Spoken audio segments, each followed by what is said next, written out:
Olá, meus irmãos, minhas irmãs de Ideal Espírita. Eu sou Marcos Augusto e hoje daremos continuidade ao item que iniciamos o estudo na semana passada, o segundo item da introdução do Evangelho segundo o Espiritismo, que é a autoridade da doutrina espírita, controle universal dos ensinamentos dos espíritos. Falamos sobre o primeiro parágrafo e hoje iremos fazer alguns comentários relacionados ao segundo parágrafo.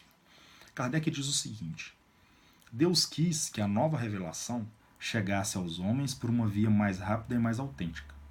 Por isso encarregou os espíritos de irem levá-la de um polo a outro, manifestando-se por toda parte, sem dar a ninguém o privilégio exclusivo de sua palavra. Então essa nova revelação, a terceira revelação, diferentemente das outras duas, ela não teve esse caráter, digamos, de ser condensada, de ser canalizada em uma individualidade. Como na primeira foi através de Moisés e a segunda foi através de Jesus.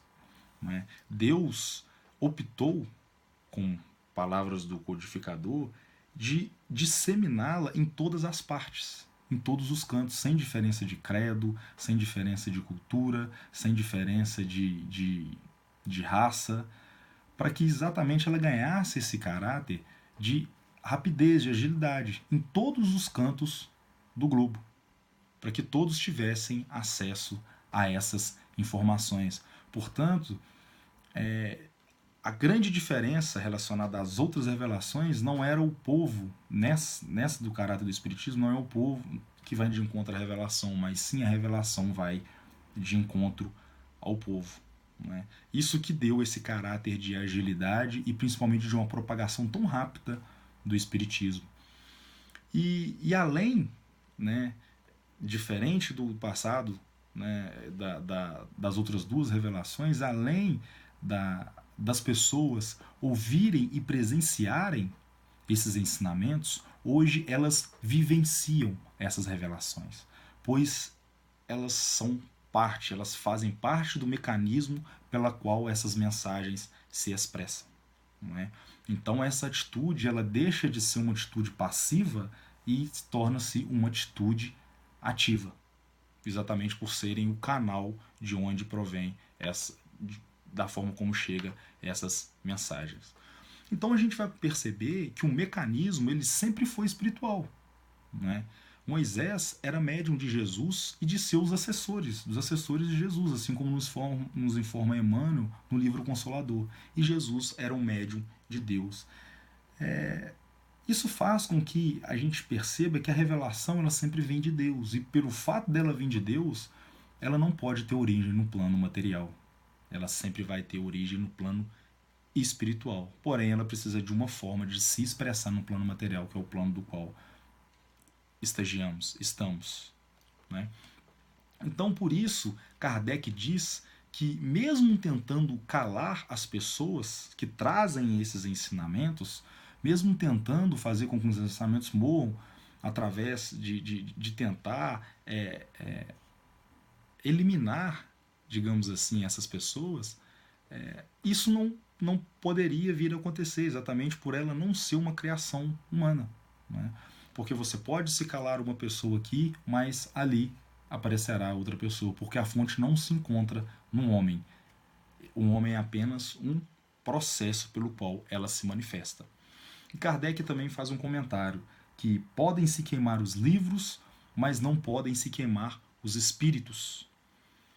Porque os livros são apenas a materialização desses ensinamentos, para que nós homens possamos lê-los e realmente entendê-los.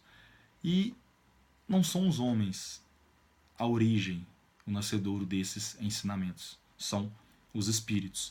E aqui Kardec ele faz uma alusão ao Auto de Fé de Barcelona, que foi um evento ocorrido em dia 9 de outubro de 1861, onde Kardec ele enviou 300 exemplares que compunha naquela época as obras espíritas. Desses 300 exemplares era referente a 9 obras espíritas, dentre elas tinha a Revista Espírita, Livro dos Espíritos, Livro dos Médiuns, o que é o Espiritismo e outros estudiosos do Espiritismo, até a Espanha.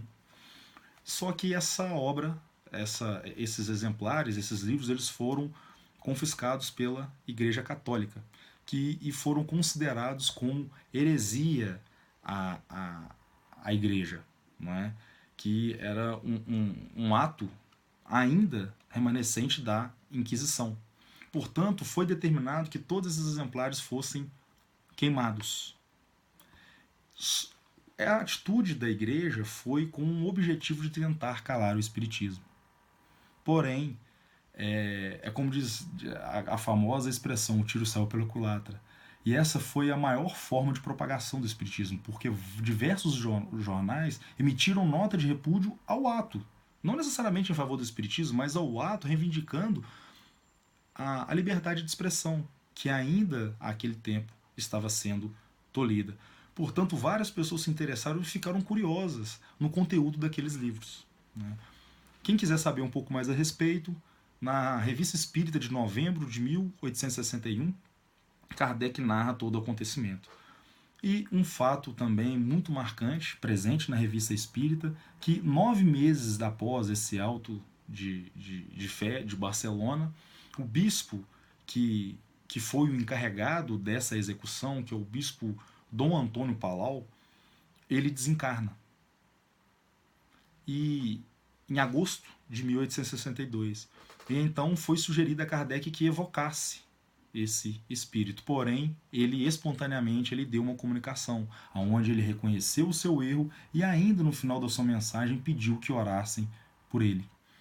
Sobre a seguinte justificativa, que a voz da consciência o dizia: queimaste as ideias e as ideias te queimarão. Né? Mostrando que aquele princípio, o princípio que havia naquela doutrina, agora ele realmente estava vivenciando. Que essas ideias são a representação das leis irrevogáveis da natureza, que é a criação de Deus. E então Kardec, aplicando os ensinamentos espíritas em relação àquele, a favor daquele que um dia combateu essas mesmas ideias, Kardec diz o seguinte: espíritas, perdoemo-lhe o mal que nos quis fazer, como quereríamos que as nossas ofensas fossem perdoadas, e oremos por ele no aniversário do Auto de Fé de 9 de outubro de 1861. Portanto, Kardec aqui dá uma representação não só de humildade, mas de um verdadeiro cristão, o caráter de um verdadeiro espírita, e também reconhecendo que aquele ato, e também que todas aquelas investidas daquelas pessoas que tentam retardar o progresso do espiritismo serão apenas para dar ainda mais robustez, que vai auxiliar ainda mais na solidificação da doutrina dos espíritos, porque ela é uma doutrina que vem dos espíritos, é uma doutrina então proclamada por Deus para que venha trazer o conhecimento necessário a nós homens para nos alavancar, para nos impulsionar em direção ao nosso Criador. Na semana que vem continuaremos com os nossos estudos. Um grande abraço e até lá.